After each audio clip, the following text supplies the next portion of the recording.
नमस्कार मंडळी, आज आपण बघणार आहोत घरगुती दह्याची कढी.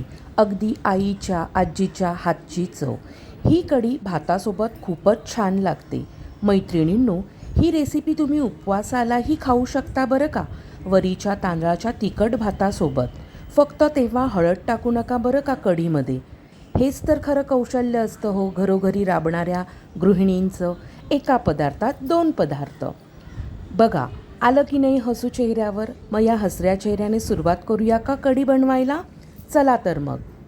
पिढींनो, ही कढी करताना मी कुठल्याही प्रकारचं बेसनाचं पीठ किंवा इतरत्र कुठलंही पीठ वापरलेलं नाही आहे बरं, दाटसर येण्यासाठी. ही दही फक्त आणि फक्त घट्ट दह्याचीच आहे, घरगुती लावलेल्या विरजणातल्या दह्याचीच आहे बरं का.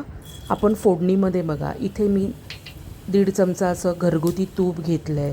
त्याच्यामध्ये जिरं, मोहरी, ही बोर मिरची मिळते ती घातलेली आहे. 3 लवंगा टाकल्या आहेत.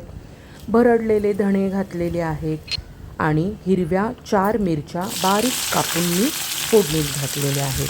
हे छान परतवून घेऊया. हे परतवताना बेसिकच ही फोडणी आहे बरं का. बघा, हे हिंग घातलं आहे. हिंगही परतून घ्या, कारण का हिंग कधीकधी एकाच ठिकाणी चिटकून बसतं, म्हणून ते परतवून घ्या. हळद घातलेली आहे. हळद घालून घेतली तेही परतवून घ्या, म्हणजे फोडणीला चांगली सगळ्या बाजूने लागते. कोथिंबीर तर मी नेहमीच फोडणीत घालते, तुम्हाला नेहमीच सांगितलेलं आहे. कलर कोथिंबीरचा फार छान येतो. हे बघा, इथे आपण घरी खीर खातो ना, त्या खिरीची वाटी जी असते ना, ती वाटी भरून मी दही घेतलं आहे. ते छान फेटलं आहे, त्याच्यातल्या गुठळ्या मोडलेल्या आहेत आणि ते दही मी छान फेटून घेते. दही टाकल्यावर लगेच फेटायला घ्या. फेटून घेतल्याच्यानंतर पाणी घातलेलं आहे आणि ही उकळी काढली की ही दह्याची कढी फुटणार, म्हणून थोडंसं गरम झालं की बंद करून टाका. मीठ घाला, मीठ आणि साखर चवीनुसार घाला. मैत्रिणींनो, ही कढी आवडली ना, बघा कशी छान दिसते. आणि हे बघा, मी इथे चिली फ्लेक्स घातलेले आहेत. हे एक माझं व्हेरिएशन आहे. खूप छान दिसतं, चवीलाही खूप छान लागतं. नक्कीच टाकून बघा.